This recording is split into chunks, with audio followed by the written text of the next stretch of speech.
Hello बच्चों, मैं शिवम चौहान अपने YouTube channel Shivam physics classes पर आपका बहुत बहुत स्वागत करता हूं। बेटा, हम आपको करा रहे हैं फिजिक्स का क्रैश कोर्स और ये हमारा क्रैश कोर्स का वीडियो नंबर 4 है। इसमें हम चैप्टर 1 के न्यूमेरिकल्स ले रहे हैं जो हमारे पिछले लेक्चर में रह गए थे। ठीक है, इससे अगले लेक्चर में हम आपको इस पार्ट के MCQs भी कवर करा देंगे। ठीक है, तो बच्चों अब तक का जितना भी कार्य मैं करा चुका हूं उसके सभी वीडियोस के लिंक आपको इसी वीडियो के डिस्क्रिप्शन बॉक्स में मिलेंगे, वहां से आप उनको टैप करके देख सकते हैं। और साथ ही पूरे क्रैश कोर्स के पार्ट 1 के पार्ट 2 के नोट्स इसी वीडियो के डिस्क्रिप्शन बॉक्स में पड़े हैं, वहां से आप इसको डाउनलोड कर सकते हैं। ठीक है बच्चों, तो आइए शुरू करते हैं हम आज का लेक्चर। बच्चों ध्यान दें, सभी बच्चे पढ़ने से पहले कॉपी पेंसिल उठा लें और मेरे साथ साथ क्वेश्चन हल करते चलें।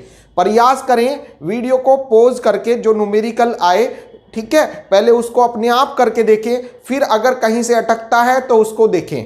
वीडियो की स्पीड अगर आपको कम लगती है तो आप उसको बढ़ा के जब देख सकते हैं। ठीक है बच्चों, तो आइए शुरुआत करते हैं आज के अपने न्यूमेरिकल। नंबर 7 तक हल कर दिए थे। ठीक है, अब उससे आगे चलते हैं क्वेश्चन नंबर 8। ये सोच रहे हो कुछ बच्चे कि ये कहां पर मिलेंगे। मैंने बताया पूरे क्रैश कोर्स के अनसोल्ड सोल्ड जितने भी क्वेश्चंस मैंने डाले हैं, पूरे सूत्र जो डाले हैं, वे इसी वीडियो के डिस्क्रिप्शन बॉक्स में मिलेंगे, वहां से आप उनको डाउनलोड कर लें। ठीक है, फिर इस वीडियो पर आए। क्वेश्चन नंबर 8 है, दो बिंदु आवेश क्रम से +5 × 10⁻⁻19 कूलाम और +10 × 10⁻⁻19 कूलाम 1 मीटर की दूरी पर हैं। बहुत इंपॉर्टेंट क्वेश्चन है ये। दो आवेश हैं, एक है बच्चों 5 × 10⁻⁻19 कूलाम और दूसरा है 10 × 10⁻⁻19 कूलाम, और ये दोनों 1 मीटर की दूरी पर हैं। ये पॉइंट ए पर मान लो, ये पॉइंट बी पर, बीच की दूरी 1 मीटर। ठीक है बच्चों, अब कहा है दोनों को जोड़ने वाली रेखा के किस बिंदु पर वैद्युत क्षेत्र शून्य होगा। हमें यह बताना है कहां पर वैद्युत क्षेत्र शून्य होगा। कल तो हमने इस टाइप का क्वेश्चन करा था, बीच में वैद्युत क्षेत्र की तीव्रता निकालनी सिखाई थी। आज हमें यह पूछ रहा है कि ये जो जोड़ने वाली रेखा है इसका कौन सा ऐसा बिंदु है जहां पर वैद्युत क्षेत्र की तीव्रता शून्य होगी। तो बच्चों एक बात ध्यान दें, अगर दोनों ओर प्लस प्लस के आवेश हों तो ये प्रतिकर्षित करते हैं, इधर की ओर प्रतिकर्षित करेंगे बच्चों ये। ठीक है, प्रतिकर्षित करेंगे तो इस कारण इनके बीच में वैद्युत क्षेत्र कहीं पर शून्य हो सकता है। लेकिन अगर एक प्लस का चार्ज हो और दूसरा माइनस का चार्ज हो तो चूंकि ये आकर्षित करते हैं, आकर्षित मतलब इनकी दिशा एक दूसरे की ओर होगी, तो जब एक दूसरे की ओर होगी तो बीच में वैद्युत क्षेत्र कदापि शून्य नहीं होगा। ठीक है, बात समझ में आ गई। चूंकि दोनों प्लस के आवेश हैं तो ये प्रतिकर्षित करेंगे, प्रतिकर्षित करेंगे तो वैद्युत क्षेत्र बीच में शून्य कहीं पर मान लेंगे, कहीं पर, पता नहीं कहां पर। अगर एक प्लस है और एक माइनस है तो बीच में वैद्युत क्षेत्र कभी भी शून्य नहीं मानना है। कहां पर मानोगे? हमेशा बाहर की ओर, इधर या इधर। ठीक है, तो ये दोनों प्लस के हैं, हम बीच में कहीं पर मान लेते हैं। माना ए से x मीटर पर वैद्युत क्षेत्र शून्य होगा। ए से कितनी दूरी पर बच्चों? x मीटर पर वैद्युत क्षेत्र कितना होगा? शून्य होगा। ये हमने मान लिया भाई। ठीक है बच्चों, ए से x मीटर, ये x हो गई। अब चूंकि a से x इधर से, तो वो वाली दूरी कितनी बची बच्चों? क्योंकि टोटल 1 मीटर है तो 1 में से ये घटा दो तो ये बचेगी बच्चों 1 - x। बताइए बेटा, समझ में आ गया क्या आपके? इधर से x मीटर मान ली तो उधर से कितनी बची? 1 - x मीटर दूरी बची। तो अब आप देखिए, पहले इसके कारण यहां पर ये पॉइंट P मान लो, क्योंकि A के कारण कहां पर? P पर क्या? वैद्युत क्षेत्र। फॉर्मूला हमारे याद है E1 बराबर, कल मैंने आपको बताया था जब कोई बिंदु आवेश हो और उससे आप कुछ दूरी पर वैद्युत क्षेत्र निकाल रहे हैं तो फॉर्मूला लगता है 9 × 10⁹ इंटू Q/r²। ठीक है, किसी बिंदु आवेश के कारण वैद्युत क्षेत्र। अब हम क्या करेंगे, A के कारण देख रहे हैं तो यहाँ Q1 कर दो बच्चों, यहाँ R1। अब ये हो जाएगा बच्चों E1 बराबर 9 × 10⁹। Q1 की वैल्यू रखिए, ये रही बच्चों 5 × 10⁻⁻19 अपॉन R1 A से P तक की दूरी कितनी है? x है, रख दो। तो ये हो जाएगा बच्चों E1 बराबर, बस ये आ गई बच्चों। और दिशा चूंकि ये कैसा आवेश है, धनावेश, तो धनावेश के कारण जो विद्युत क्षेत्र आएगा वो ऐसे नहीं जाएगा, रिपल करेगा, प्रतिकर्षित करेगा, तो दूर भागेगा ऐसे, है ना, धनावेश से दूर की ओर। E1 ऐसे होगा, धनावेश से दूर, ठीक है, P से A की ओर, PA दिशा होगी इसकी, कैसे होगी, P से A की ओर ऐसे। अब ऐसे ही बच्चों B के कारण निकालिए, क्योंकि B के कारण कहां पर, P पर विद्युत क्षेत्र की तीव्रता, फॉर्मूला भाई ये भी बिंदु आवेश है, इससे r दूरी पर जब भी कोई बिंदु आवेश हो और उससे कुछ दूरी पर विद्युत क्षेत्र पूछ रहा हो तो फॉर्मूला हमारे याद है 9 × 10⁹ × Q/r²। बच्चों जितनी बार लिखोगे उतनी बार आपके अच्छा याद हो जाएगा, ठीक है। तो इसीलिए मैं कह रहा हूं कॉपी पेंसिल लेकर बैठे, साथ साथ करते चले। Q2 यहां पर R2, तो E2 इक्वल टू हो जाएगा बच्चों 9 × 10⁹ और Q2 की वैल्यू रख दो, ये रही 10 × 10⁻⁻19 अपॉन R2 बच्चों ये वाली दूरी है 1 - x का होल स्क्वायर, और दिशा हो जाएगी, चूंकि ये भी प्लस है तो दूर भागेगा ऐसे, E2 ऐसे होगा, मतलब दिशा PB दिशा होगी। बताओ बेटा समझ में आ गया क्या? E1 भी दूर भाग रहा है, E2 भी दूर भाग रहा है, दिशाएं दोनों की विपरीत हैं, तो कुल तीव्रता हो जाएगी P पर कुल तीव्रता या तुल्य तीव्रता। तुल्य तीव्रता क्या करें बच्चों, जोड़ें या घटाएं? E बराबर घटा दो। क्यों घटा दो? क्योंकि दिशाएं विपरीत हैं, क्योंकि दिशाएं विपरीत हैं इसलिए घटा दो, ठीक है। अगर समदिश होती तो जुड़ जाते। अब E की जगह क्वेश्चन में दिया है A से x मीटर पर विद्युत क्षेत्र कितना है, 0, अर्थात नेट विद्युत क्षेत्र जो है हमने E बराबर कितना लिया, 0 माना, तो E के रिप्लेस आप 0 रख दो, क्योंकि क्वेश्चन में कहा है ना कहां पर विद्युत क्षेत्र 0 होगा, तो x मीटर पर विद्युत क्षेत्र 0 होगा, तो मतलब यहां पर नेट विद्युत क्षेत्र हमने 0 माना है। तो इसके कारण विद्युत क्षेत्र E1, इसके कारण E2, अब दोनों का जो नेट आया क्वेश्चन में दिया है वो कितना मानना है हमको, 0 मान लिया भाई, बराबर E1 - E2, या ये हो जाएगा बेटा, इसको इधर ले आओ, मतलब E1 बराबर E2। वैल्यू रखिए बच्चों, E1 की वैल्यू ये रही 9 × 10⁹ into 5 × 10⁻⁻19 upon x² is equal to E2, आजा E2 का मान ये रहा 9 × 10⁹ इंटू 10 × 10⁻⁻19 अपॉन 1 - x का होल स्क्वायर। जो कटता है उसे काटो, ये गया इससे, ये गया इससे, 5 × 1 = 5, 5 × 2 = 10, ठीक है बच्चों। अब ये हो जाएगा बेटा, यहां सोल्व कर रहा हूं मैं इससे आगे, तो ये हो जाएगा 1/x का होल स्क्वायर, लिख दो इसको, है ना, होल स्क्वायर बना रहा हूं मैं इसको, 1/x का whole square is equal to, वो देखिए वो बन जाएगा √2 अपॉन 1 - x का होल स्क्वायर। होल स्क्वायर से होल स्क्वायर कैंसिल, तो ये आ गया बेटे 1/x इज इक्वल टू √2 की वैल्यू रख दो 1.414 अपॉन 1 - x, क्रॉस मल्टीप्लाई कर दो जी, क्रॉस मल्टीप्लाई, तो 1 - x इज इक्वल टू, तू इधर जा, मल्टीप्लाई हो जा 1.414x, ठीक है बेटे। अब ये हो जाएगा, इसको इधर ले आइए, तो ये आ जाएगा बच्चों 1 इक्वल टू, ये ऐड हो जाएगा 1.414x, 1.414x प्लस 1x, ये x है ना, तो 1x। अब इसमें जब ये जुड़ेगा 1.414 में जब 1 जोड़ोगे तो ये हो जाएगा 2.414, अर्थात 1 इज इक्वल टू 2.414x। कहने का मतलब x बराबर आ जाएगा 1/2.414। बच्चों इसको 1 को इससे भाग दे देंगे, भाग दोगे तो 0.414 मीटर, या इसको आप लिख सकते हैं 41.4 सेंटीमीटर, क्योंकि 100 से गुणा कर दो तो 41.4 सेंटीमीटर। बच्चों यह सवाल एग्जाम में नहीं आएगा, इसकी तरह का दूसरा क्वेश्चन आएगा, मतलब संख्या चेंज होकर इसी टाइप का आपको क्वेश्चन मिलने की पूरी संभावनाएं हैं, ठीक है। अब आगे देखिए, है बच्चों क्वेश्चन नंबर 9, 1000 माइक्रोकुलाम के विपरीत प्रकृति वाले, विपरीत प्रकृति का मतलब Q1 बराबर 1000 माइक्रोकुलाम प्लस में मान लो, और दूसरा Q2 बराबर भी 1000 माइक्रोकुलाम, पर ये हमें माइनस का मानना पड़ेगा, विपरीत प्रकृति का है। आगे का है 2 बिंदु आवेश परस्पर 2 मीटर की दूरी पर हैं, रख दो भाई, दो आवेश हैं और ये 2 मीटर पर है। अब आप सोच रहे हो कि ये कैसी स्ट्रक्चर बना दी बच्चों, ये बोला जाता है डाइपोल, द्विध्रुव। ठीक है, जब दो बराबर लेकिन विपरीत प्रकृति के आवेश हों, एक प्लस है एक माइनस है, तो वे एक वैद्युत द्विध्रुव की रचना करते हैं। तो ये हो जाएगा 1000 माइक्रोकुलाम प्लस में, और ये भी 1000 माइक्रोकुलाम लेकिन माइनस में, ये द्विध्रुव बन गया। ठीक है, आगे का है विपरीत आवेश 2 मीटर की दूरी पर है, दोनों से 4 मीटर की दूरी पर वैद्युत क्षेत्र का मान ज्ञात करो। दोनों से 4 मीटर, तो दोनों से 4 मीटर कहां बैठेगी? बहुत से कहेंगे यहां पर ले लो, नहीं जी, अगर आपने यहां से इससे 4 ली तो इससे हो जाएगी 6। बहुत से कहेंगे इधर ले लो जी 4, इधर 4 लोगे तो इससे हो जाएगी 6।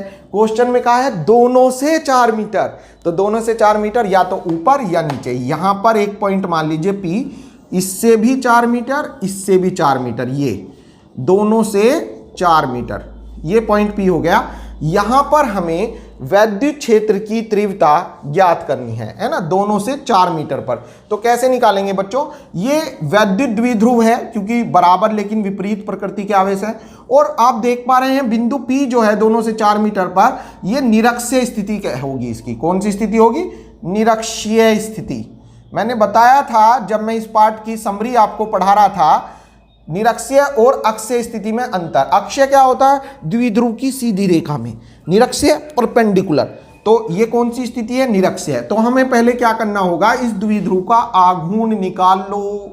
पहला काम द्विध्रुव का आघूर्ण, इसको लिखते हैं P से P बराबर Q इंटू 12, वैल्यू रख दो P बराबर Q, ये रहा बच्चों 1000 माइक्रोकुलाम, तो ये हो जाएगा 1000 गुना 10 की घात माइनस के 6 कुलाम, 12, ये रहा 2 मीटर। बच्चों ये पूरा 2L का मान होता है। कुछ गंदे बच्चे क्या करते हैं, 2 इंटू L की जगह 2 रख दिया, तो ये डबल हो गया 4 मीटर, ये गलत हो जाएगा। ठीक है, आपको क्या करना है? 2L क्या होगा? L ये और L ये, ठीक है, याद आया? तो L प्लस L मतलब 2L का पूरा मान है ये 2 मीटर, तो पूरा मान 2L का है ये कितना? 2। बताओ समझ में आ गया? तो ये आ गया बच्चों P इक्वल टू 2 गुना 1 2 3 इसमें एडजस्ट कर दो माइनस के 3, Q से कुलाम, L से मीटर मतलब कुलाम मीटर। बताओ बेटा समझ में आ गया क्या? ये P की वैल्यू आ गई। अब मैंने अभी बताया P कौन सी स्थिति में है? निरक्षीय स्थिति में, तो इसलिए P पर वैद्युत क्षेत्र की तीव्रता, फॉर्मूला अप्लाई करो। E बराबर कौन सी स्थिति है बच्चों? ये निरक्षीय स्थिति। हमने पढ़ा था द्विध्रुव की निरक्षीय स्थिति में जो तीव्रता होती है वो अक्षीय स्थिति में तीव्रता से आधी होती है। फिर सुनो, निरक्षीय स्थिति में तीव्रता अक्षीय स्थिति में तीव्रता से आधी होती है। तो फॉर्मूला लगेगा E बराबर 1/4 pi epsilon not P upon R की क्यूब, ये आएगा बच्चों। अगर अक्षीय होता तो यहां पर 2 आता। ठीक है, अक्षीय में तीव्रता निरक्षीय से 2 गुनी होती है, या ये कह दो निरक्षीय में तीव्रता अक्षीय से आधी होती है। अब ये हो जाएगा बेटा, वैल्यू रखिए E इक्वल टू, इसका मान आपके याद है 9 गुना 10 की घात 9, P का मान आजा 2 इंटू 10 की पावर -3 अपॉन R, ये रहा 4, आजा इसे भी बुलाओ, R 4 की क्यूब, तो यह आ जाएगा बच्चों E बराबर 9 इंटू 10 की पावर 9 इंटू 2। अब देखो बेटे ये हो जाएगा, बल्कि ऐसे करिए 9 दूनी 18 इंटू 9 में से 3 गए 6, 10 की पावर 6 अपॉन 4 चौक 16 चौका 64, ये नीचे 64 हो गए। ठीक है बच्चों, अब इसको काट लो, 2 से 1 कट जाएगा 9 बार, 2 से 1 कट जाएगा 32 बार, 2 निम्मा 18 और 32 दूनी 64। ठीक है बच्चों, अब आपको क्या करना होगा, ये जो 6 है इसमें से एक 0 ले लो, इससे रिक्वेस्ट करो भैया अपनी एक 0 दे दे, ये दे देगा। लो जी, तो E बराबर ये हो जाएगा 90 इंटू पावर बताइए कितनी बची, 10 की पावर 5 अपॉन 32। अब 90 को 32 से डिवाइड करिए तो 2 बार कटेगा बच्चों, 64 हो गया। घटाइए, 10 में से 4 गए 6, यहाँ पर 8 बचेंगे, 8 में 6 गए 2, पॉइंट लगाओ 0 आ गई। अब देखो क्या बार चल रहा है बच्चों, 5 बार चलेगा का? नहीं जी। 6 बार चलेगा? नहीं जी। 8 बार चलेगा? हाँ जी, 8 बार देखते हैं। 8 दूनी 16, 1 6, 8 तिया 24 और 1 25। फिर एक बार देगा, 8 दूनी 16, 1 6, 8 तिया 24 और एक 25, तो 2.8 आ गया। इट मीन्स ई बराबर आ गया 2.8 गुना 10⁵ न्यूटन प्रति कूलाम। चूंकि उत्तर भी मैंने लिखे हैं तो उत्तर की जांच करिए, यही आ रहा है क्या जी, बिल्कुल यही क्वेश्चन का आंसर है। तो आपके 3 नंबर पक्के। बताइए बच्चों, इस टाइप का क्वेश्चन आप कर आओगे, चुटकियों में हल होने वाले क्वेश्चन 3-3 नंबर में पूछे जाते हैं। आगे देखेंगे, अगला क्वेश्चन है बच्चों question number 10। HCl hydrogen chloride अणु का द्विध्रुव आघूर्ण, अणु का द्विध्रुव क्या आघूर्ण, it is denoted by P से लिखते हैं इसको। इसका मान दिया है 3.4 इंटू 10⁻⁻30 कूलाम मीटर है। आगे का है HCl आयनों के बीच का विस्थापन ज्ञात कीजिए। ऐसे बच्चों देखिए, जब HCl का हम वियोजन करते हैं तो ये टूटता है H positive plus Cl negative में, ठीक है। इट मीन्स एक और धनावेश दूसरी ओर ऋणावेश आएगा इसमें। अब इनके बीच का विस्थापन मतलब 2L हमें निकालना है। तो कैसे निकालेंगे भाई, P का जो फॉर्मूला होता है P बराबर Q इंटू 2L, जो निकालना है उसको सेपरेट कर लो। हमें 2L चाहिए तो 2L बराबर हो जाएगा P अपॉन Q, ठीक है भाई। तो ये हो जाएगा 2L बराबर ना बेटा, पॉजिटिव और नेगेटिव के बीच का टोटल विस्थापन 2L निकालना है, कभी L निकाल आओ, 2L निकालना है। तो 2L इक्वल टू P की वैल्यू आ जा 3.4 इंटू 10⁻⁻30 अपॉन Q मतलब आवेश, H पॉजिटिव एक धनावेश है इस पर, Cl नेगेटिव एक ऋणावेश, तो आवेश होगा 1.6 इंटू 10⁻⁻19। अब इस पॉइंट से ये पॉइंट खत्म हो जाएगा, 16 से 34 को भाग दे दो, 16 दूनी 32, क्या बचा बच्चों 2, दशमलव लगाओ 0, 20 हो जाएंगे। 16 ही कम 16 कितने बचे बेटा 4, 16 दूनी 32, 16 पंजे 80। तो कहने का मतलब 2L बराबर हो जाएगा 2.125 इंटू, इसको ऊपर ले जाइए, ऊपर जाकर ये प्लस के 19 और माइनस के 30, क्या बचा बच्चों माइनस के 11 मीटर। या इसको आप लिख सकते हैं 2L इज इक्वल टू, एक अंक अगर पॉइंट में यहाँ ले लूँ तो 0.2125 इंटू 10⁻⁻10 मीटर। या इसको आप लिख सकते हैं 0.2125, ये हटाओ तो इसको आप लिख दो angstrom. This is your answer. देखिए जरा मिलाइए आंसर, ये रहा बच्चों, इन्होंने यहाँ पर छोड़ रखा है, ठीक है, कोई बात नहीं, आप यहाँ तक भी इसको सोल्व कर सकते हैं। नेक्स्ट देखेंगे क्वेश्चन नंबर 11। +1 माइक्रोकुलाम और -1 माइक्रोकुलाम के दो आवेश एक दूसरे से 2 सेंटीमीटर पर हैं। ऐसे देखिए, एक और +1 माइक्रोकुलाम, 1 माइक्रोकुलाम, दूसरी ओर -1 माइक्रोकुलाम के दो आवेश एक दूसरे से 1 सेंटीमीटर पर हैं। अब ये भी द्विध्रुव इसलिए बनाया, मैंने बताया था जब बराबर लेकिन विपरीत प्रकृति के आवेश हों तो वे एक द्विध्रुव की रचना करते हैं। तो यहाँ पर द्विध्रुव होगा, चूंकि एक पॉजिटिव है दूसरा नेगेटिव है। तो बच्चों दोनों द्विध्रुव की रचना करेंगे और जो आवेशों के बीच की दूरी है इसको 2L से लिख देंगे, 1 सेंटीमीटर, मतलब 2L बराबर 1 इंटू 10⁻⁻2 मीटर। बताइए समझ में आया बेटे? आगे चलते हैं। आगे का आया बच्चों, यह वैद्युत द्विध्रुव 1 गुणा 10⁵5 वोल्ट प्रति मीटर के वैद्युत क्षेत्र में स्थित है। ये जो द्विध्रुव है वैद्युत क्षेत्र में स्थित है, कितने वैद्युत क्षेत्र में? E बराबर 1 गुणा 10⁵5 वोल्ट पर मीटर के वैद्युत क्षेत्र में स्थित है, ठीक है जी है। अब आगे का है, ज्ञात करो वैद्युत द्विध्रुव आघूर्ण। नंबर 1 वैद्युत द्विध्रुव आघूर्ण। बच्चों इसको किससे लिखते हैं? इसको सर P से लिखते हैं, और P बराबर Q इंटू 2L। द्विध्रुव आघूर्ण, इस पर बेसिड बहुत क्वेश्चन आते हैं, बहुत इंपॉर्टेंट फॉर्मूला है ये, है ना, द्विध्रुव आघूर्ण का P equal to Q into 12। तो P इक्वल टू Q की वैल्यू रख दो, ये रही 1 माइक्रोकुलाम। अब कोई सोच रहा हो जी -1 में रख दो, भैया द्विध्रुव आघूर्ण सदिश राशि है, यह दिशा पर निर्भर करती है, चिन्ह पर नहीं। हमने तो सर किताबों में देखा है चिन्ह लगा हुआ, तो भैया आप ऐसे भी कर सकते हैं, ठीक है, चिन्ह लगा लो, लेकिन उसके काटने के ज़्यादा चांस हैं टीचर के, ठीक है। तो आप ऐसे करें जैसे मैं करा रहा हूँ। तो Q इंटू 12, P बराबर Q इंटू 12, Q की वैल्यू रखे 1 माइक्रोकुलाम, 1 इंटू 10⁻⁻6 और 12 ये रहा बच्चों 1 सेंटीमीटर, इसको मैंने मीटर में कन्वर्ट कर लिया था, आजा। तो 1 इंटू 10⁻⁻2, कहने का मतलब P इक्वल टू 1 इंटू 10⁻6 और -2 -8 और Q से कुलाम, L से मीटर, मात्रक हो गया कुलाम मीटर। ठीक है, हमको मात्रक निकालने सीखनी है, सूत्रों से रटने नहीं है। सेकंड पार्ट इसी क्वेश्चन का, सेकंड पार्ट में बच्चों का है अधिकतम बलाघूर्ण।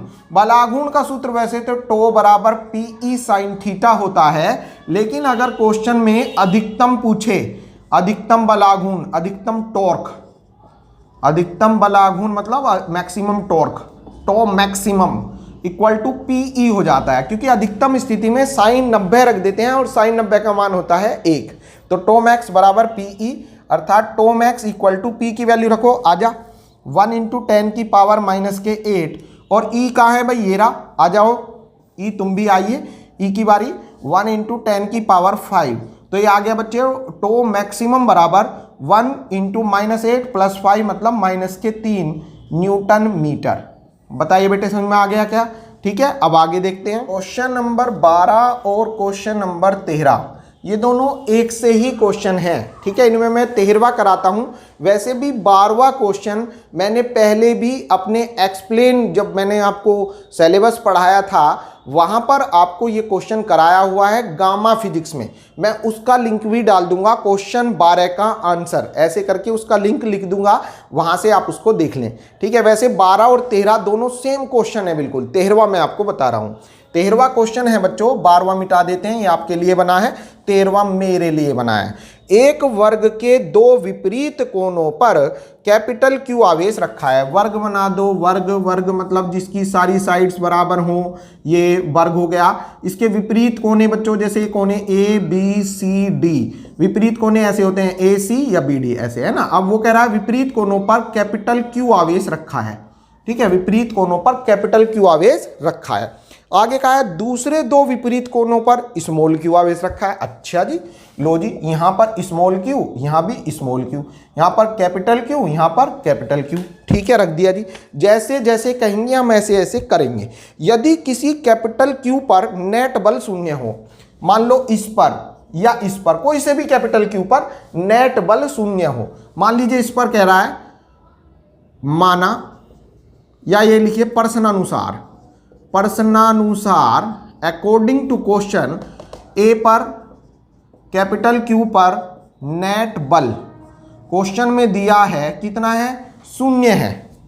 शून्य हो तो capital Q upon small Q का मान ज्ञात कीजिए। किसका मान निकालना है, बड़ा क्यू अपॉन छोटा क्यू, बड़ा क्यू अपॉन छोटा क्यू का मान ज्ञात करो। तो बेटे कैसे करोगे, अभी ये क्वेश्चन ही हुआ है हमारा सॉल्यूशन। सबसे पहले हमें देखना होगा इस वर्ग की साइड हमें नहीं दी, मतलब वर्ग की भुजाएं हमें नहीं दी है, तो लेट कर लेंगे। माना वर्ग की भुजाएं ए, ये भी ए, ये भी ए, ये भी ए, ये भी ए, क्योंकि वर्ग की सभी भुजाएं बराबर होती है, नहीं दी तो हम क्या करेंगे, मान लो भाई। अब देखिए ये ए है, जब हम इसके कारण इस पर बल निकालेंगे, चूंकि बल क्यों निकालना होगा, नेट बल, नेट माने कुल बल। अब कुल बल कैसे निकलेगा, हमेशा दो दो आवेशों के कारण बल निकालते हैं कूलाम के नियम से। फिर अध्यारोपण का सिद्धांत लगा देते हैं, अध्यारोपण मतलब सबके कारण नेट बल निकाल लेते हैं। तो पहले हम दो दो आवेशों के बीच, इसके और इसके बीच जब बल निकालेंगे तो दूरी हमें पता है, जब इसके और इसके बीच बल निकालेंगे तो हमें दूरी नहीं पता है। पर पाइथागोरस को बुलाइए, स्वर्ग में है वे, उन्हें आवाज दो, वहां से पाइथागोरस थ्योरम लगाइए। चूंकि AC पाइथागोरस थ्योरम से AC बराबर हो जाएगा अंडर रूट के अंदर इसका स्क्वायर प्लस इसका स्क्वायर, तो अंडर रूट में a square plus a square, कहने का मतलब AC बराबर अंडर रूट 2a स्क्वायर। ठीक है, अब a स्क्वायर को बाहर ले लो, तो AC बराबर आ गया बच्चों, a स्क्वायर आ जा बाहर, a आ जाएगा इसमें से, है ना, a रूट 2, ये AC आ गया बेटा, a रूट 2, ये वाली भुजा भी निकल गई, ये हमें पता थी। ठीक है, तो अब इसके बीच बल निकालना सरल हो गया। यहां पर भी बल सरलता से निकाल सकते हैं क्योंकि दूरी पता है, और यहां भी निकाल सकते हैं। तो पहले निकालते हैं भाई, आगे बाद में करेंगे। पहले हम देखते हैं AB के बीच बल, AB के बीच बल। अब ध्यान से देखेंगे, FAB बराबर 9 × 10 की power 9 Q1 Q2 upon R square, ये होता है कूलाम का नियम। जब भी दो आवेशों के बीच बल निकालना हो तो कूलाम को आवाज लगा लो, कूलाम का नियम हमारे याद है ये। अब Q1 आजा, ये रहा, Q1 की जगह बड़ा Q रख दो, Q2 आजा, ये है छोटा Q, क्योंकि AB के बीच देख रहे हैं बच्चों, AB के बीच, तो AB में Q1 ये होगा और Q2 ये होगा। ठीक है बेटा, रखो भाई, Q1 रख दिया बड़ा Q, Q2 आजा छोटा Q है, और अपॉन R की जगह A स्क्वायर। ठीक है, अब ऐसे ही देखिए बच्चों, BC के बीच, सॉरी AC के बीच, A के मतलब B के कारण A पर बल आ गया, अब C के कारण A पर बल, सब पर A पर ही निकालना है सबके कारण, क्योंकि A पर जो नेट बल है वो 0 है। तो पहले B के कारण A पर बल ये आ गया, अब C के कारण A पर बल, मतलब AC के बीच बल लिख दो इसको, FAC is equal to 9 into 10 की power 9 Q1 Q2 upon R square. Q1 कितना है बेटा, बड़ा Q, Q2 कितना है, ये भी बड़ा Q है ना, बड़ा Q, और अपॉन R स्क्वायर, ये वाली दूरी का स्क्वायर, ये दूरी कितनी है A√2, इसका स्क्वायर करो 2A स्क्वायर हो जाएगा, A√2 का स्क्वायर 2A स्क्वायर। अब बेटा इसके कारण देखिए, D के कारण AD के बीच बल, AD के बीच बल FAD कह दो इसको, सेम यही 9 इंटू 10 की पावर 9 इंटू 9 इंटू 10 की power 9 Q1 Q2 upon R square. तो Q1 कितना है बच्चों, बड़ा Q, Q2 कितना है, छोटा Q, अपॉन R के रिप्लेस ये वाली दूरी कितनी है, A स्क्वायर। ठीक है, ये इक्वेशन 1 आ गई, ये इक्वेशन 2 आ गई, ये इक्वेशन 3 आ गई। बच्चों आपने देखा B के कारण A पर बल ये आ गया, C के कारण A पर बल ये आ गया, D के कारण A पर बल ये आ गया, तीनों बल हमने निकाल लिए। अब देखेंगे A पर नेट बल, ध्यान से, A पर नेट बल, नेट मतलब कुल बल, तो F बराबर हो जाएगा, उसके लिए नेट बल के लिए हमें चित्र का सहारा लेना पड़ेगा, है ना, डायग्राम से समझिए। पहले देखिए बेटे, एक जो B के कारण A पर बल आया वो ऐसे हो गया FAB, है ना, प्रतिकर्षित, ये भी प्लस तो दूर जाएगा, प्रतिकर्षण। D के कारण A पर जो बल आ गया वो ऐसे आ गया FDA, इसको ध्यान से समझना है, अब यहीं पर सवाल का निचोड़ है। अब C के कारण A पर जो बल आया वो ये आ गया FCA या AC कह दो। ठीक है, अब हम देखते हैं, चूंकि ये एक वर्ग है, स्क्वायर है, तो वर्ग में सब कोण ये 90 90 90 होंगे, तो विकर्ण जो है वो कितने पर होगा, 45 डिग्री पर। ऐसे ये भी 45 डिग्री पर, चूंकि पूरा कोण 90 डिग्री होगा वर्ग का। अब हम यो देखते हैं बच्चों, इसका नेट बल निकालने के लिए जब दो बल परस्पर लंबवत हों तो उनका परिणामी विकर्ण पर आता है। यदि दो बल परस्पर लंबवत हैं तो उनका परिणामी कहां पर आता है, विकर्ण पर। तो इसका मान हमें यहां पर निकालना, विकर्ण ये है ना, देखो इसको ऐसे मिलाओ, इसको ऐसे मिलाओ, ठीक है, तो ये विकर्ण कहलाएगा इसका, ये विकर्ण हो गया। जब दो बल परस्पर लंबवत हो तो उनका परिणामी कहां पर आता है, विकर्ण पर आता है। तो इसका भी नेट मान यहां लेना पड़ेगा हमें, इसका भी नेट मान हमें यहां लेना पड़ेगा। उसके लिए इसके कंपोनेंट निकालेंगे, कंपोनेंट मतलब इसके घटक वियोजित करने होंगे। घटक दो प्रकार के होते हैं, एक तो ऊर्ध्वाधर घटक, एक क्षैतिज घटक, या एक दो लंब घटक, आधार घटक। घटक कैसे निकलेगा बच्चों, देखिए ये जो थीटा के सामने वाली भुजा लंब होती है, इसके समानांतर हमें एक भुजा लंब लेनी होगी। यहां पर ये ऐसे खींचेंगे बच्चों, इसको ऐसे, थीटा के सामने वाली भुजा लंब होती है, हम इसके समांतर यहां पर एक लाइन खींचेंगे तो ये हो जाएगी FAB, लंब हो जाएगी, लंब के लिए लेते हैं बच्चों साइन, तो साइन थीटा मतलब साइन 45 डिग्री, कितनी, FAB साइन 45 डिग्री। और यहां पर इसका घटक आ जाएगा F, आधार घटक मतलब FAB कोस 45 डिग्री। बताइए समझ में आया क्या बच्चों। FAB के जब आप कंपोनेंट निकालेंगे तो इसके लंबवत मतलब यहां से 45 डिग्री ऊपर चलो, मतलब यहां से 90 डिग्री, यहां से 45 डिग्री ऊपर चलो, तो इसके लंबवत घटक FAB साइन 45 आएगा, लंब के लिए साइन। और आधार घटक मतलब विकर्ण की दिशा में FAB कोस 45 आएगा। इसी प्रकार जब आप FDA के निकालोगे, ये FDA है बच्चों, FDA ये वाला है ना, D के कारण जो ए पर आया था FDA, जब इसके कंपोनेंट निकालोगे तो यहां पर आएगा ये FDA साइन 45, ठीक है, क्योंकि यहां से 45 है तो यहां से 45 चले, टोटल 90 डिग्री, तो ये लंब हो गया। ये आधार घटक यहां पर आएगा FDA कोस 45। तो जो बच्चों नेट बल वाली रेखा है ये यहां पर मैंने बताया था नेट बल यहां पर आएगा, इस पर अब बल के 3 मान आ रहे हैं। एक तो इसका अपना स्वाभाविक ये वाला आया है FAC, इसका घटक निकल के आया इस वाली रेखा पर FAB cos 45, इसका घटक इस वाली रेखा पर आया FDA cos 45। तो नेट बल हो जाएगा, इसलिए नेट बल, नेट मतलब कुल बल, F बराबर सबको ऐड कर दो FAC plus FAB cos 45 degree plus FDA cos 45 degree. ठीक है बच्चों, अब वैल्यू रख लीजिए बस F इक्वल टू, F की जगह 0 रखना होगा क्योंकि क्वेश्चन में कहा है नेट बल 0 है। इससे जो पिछला क्वेश्चन है उसमें नेट बल का मान निकालना है, बिल्कुल ऐसे ही निकालेंगे जैसे ये कराया, बस यहाँ 0 नहीं रखना है इससे पिछले क्वेश्चन में। ठीक है, इसमें 0 रखना होगा, क्वेश्चन में दिया है 0 रख दो। FAC आजा आजा आजा, ये रहा FAC है बच्चों 9 इंटू 10 की power 9 into capital Q square upon, ये रहा देखो capital Q square upon 2A square plus FAB पे आइए बेटा, FAB ये रहा, आजा भाई 9 इंटू 10 की power 9 into capital Q small q upon, दूरी कितनी है बच्चों A स्क्वायर इंटू कोस 45 का मान होता है 1/√2। अब FDA देखिए प्लस, अब ध्यान से देखना बेटे, जितना FAB का मान है उतना ही FAD का मान है। कितना है 9 इंटू 10 की power 9 capital Q small q, यहां भी यही है यहां भी यही है। तो कहने का मतलब जब ये और ये जुड़ेगा तो 1 और 1 2 हो जाएगा। ठीक है, सेम यही वैल्यू है ये, तो 1 और 1 2, तो गुना 2 कर दो। इसमें आई बात समझ में, इसको और इसको जोड़ो तो ये जितना है उतना ही ये है, तो ये हमने 1 का मान रखा और 1 बाम 2 काम 2 से गुना कर दी। ठीक है, सेम हो गया।